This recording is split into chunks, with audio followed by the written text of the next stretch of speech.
the Inspirative TV channel. Meet different people with different experiences, language, culture, arts, and education.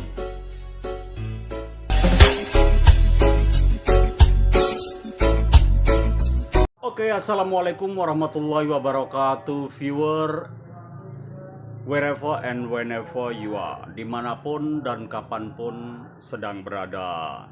Jadi relax untuk hari ini, hari Minggu, tetap ada konten yang masuk di telinga viewer, juga di penglihatan viewer.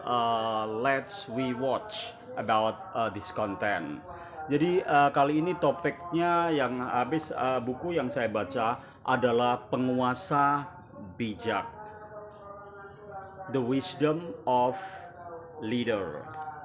Jadi penguasa bijak itu seperti apa, di sini dikupas tuntas.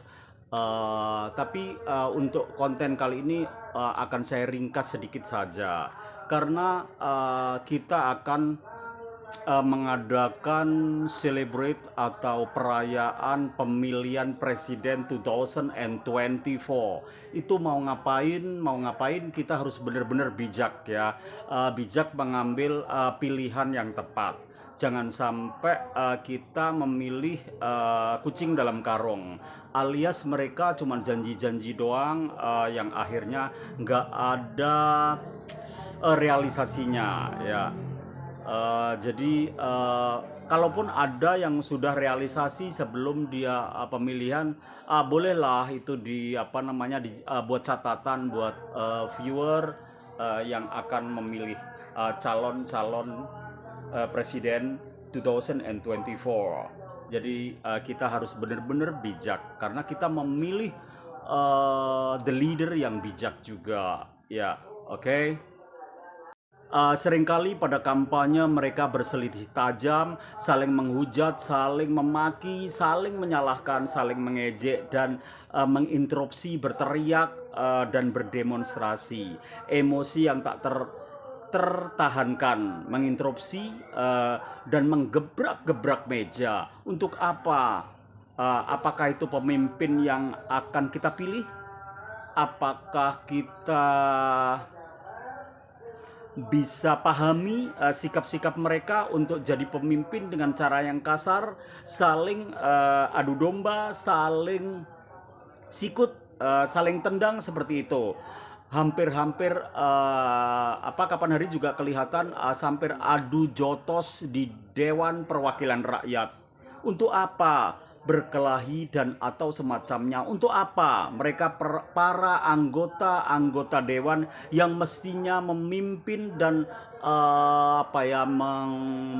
mengantisipasi seperti itu, karena mereka adalah wakil-wakil dari aspirasi rakyat Indonesia, juga termasuk Master Ali ya, yang butuh pemimpin yang benar-benar bijaksana. Mereka disaksikan jutaan orang pemilihnya. Mereka masuk di media-media internasional, nasional apalagi ya, ada di YouTube, ada di berita-berita TV, ada di berita-berita online seperti itu.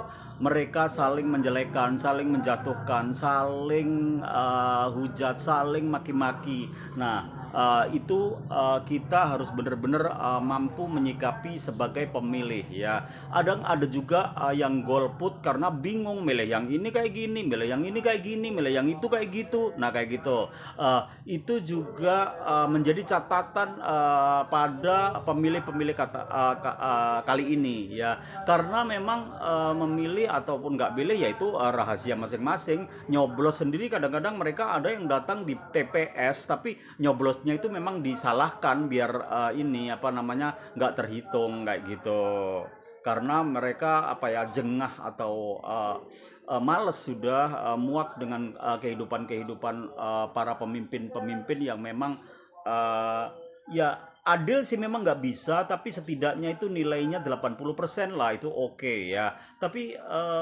untuk kategori 80% so difficult ya, sulit bagi para rakyat yang terus menderita, terus tergencet, terus dalam situasi dan kondisi yang nggak jauh beda dari pemimpin ke pemimpin yang lain kayak gitu. Ya memang ada sih sebagian karena memang yang bisa apa ya, ada sedikit tambahan kesejahteraan, tapi ya untuk menyeluruh emang nggak bisa karena memang apa ya, pemerintah itu punya anggaran negara yang memang harus diperhatikan, yang ini infrastruktur, ekonomi rakyat kecil kayak gitu-gitu ya.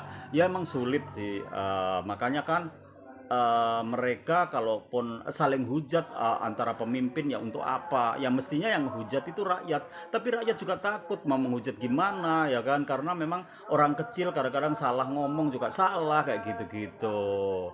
Ya, kita teruskan aja untuk ini apa, Dewan Perwakilan Rakyat atau DPR RI sebagai bagian penting dalam pranata demokrasi Indonesia yang memang belum berjalan sebagaimana mestinya pada zaman Orde Baru.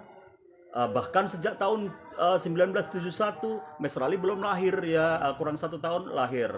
Bagaimana partai-partai politik pemilu dikontrol oleh penguasa dan pemerintah lewat berbagai cara. Tujuannya adalah untuk memenangkan rejim mereka, termasuk rejim Orde Baru, atau rejim sekarang juga sama aja ya, cuman lebih ter apa ya, lebih terekspos karena memang banyak orang yang melihat, mulai orang kecil sekarang kan sudah bisa lihat di HP, bisa lihat apa ya, berita-berita di apa ya, sudah mewabah ke kampung-kampung yang berita-berita tentang presiden, orang apa, tukang becak juga gosipin tentang pemilu, tentang presiden kayak gitu-gitu.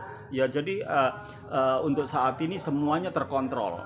Tapi yang memang Master Ali amati adalah uh, se- semua pemimpin 1, 2, 3 atau 4 ya, semuanya itu masih di ini ya, banyak konotasi negatif dari orang-orang kecil seperti saya atau seperti masyarakat lain. Allah, milihiku podoai, milihiki podoai ya kan, choose that is same ya, choose this the same ya, jadi all are the same ya.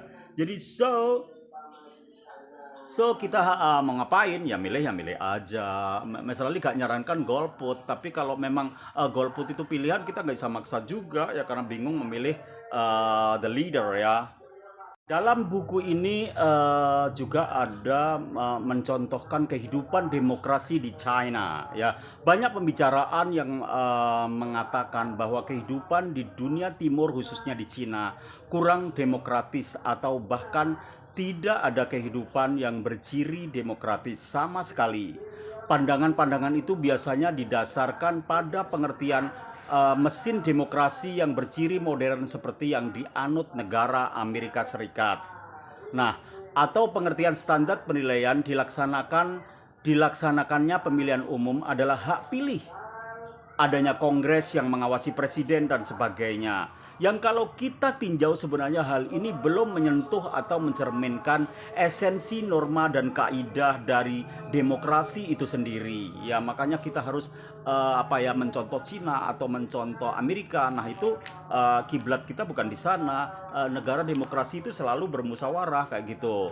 Jadi kita kalau bermusyawarah dengan baik, kita bisa ngambil hati calon pemilih dengan baik, jangan arogan, jangan terlalu kasar, jangan memojokkan yang lain, karena yang dipojokkan itu bisa jadi yang dipilih ibunya kayak gitu, yang dipojokkan bisa jadi yang dipilih anaknya kayak gitu. Kadang sampai di keluarga itu ada pertengkaran hanya memilih calon pemimpin yang berbeda kayak gitu, saling nggak tegur sapa, saling nggak makan bersama kayak gitu. Nah itu kan apa namanya, fatal ya. Jadi kan untuk apa sih kita menjelek-jelekan calon pemimpin, atau pemimpin itu menjelek-jelekan si calon yang lainnya kayak gitu. Jadi antisipasi seperti itu, harapan Mr. Ali semuanya itu cool down ya, tenang, relax ya, karena pemimpin itu kan juga punya ilmu-ilmu politik, sementara orang-orang kecil mana tahu ilmu politik ya kan. Mereka habis menghujat sana, habis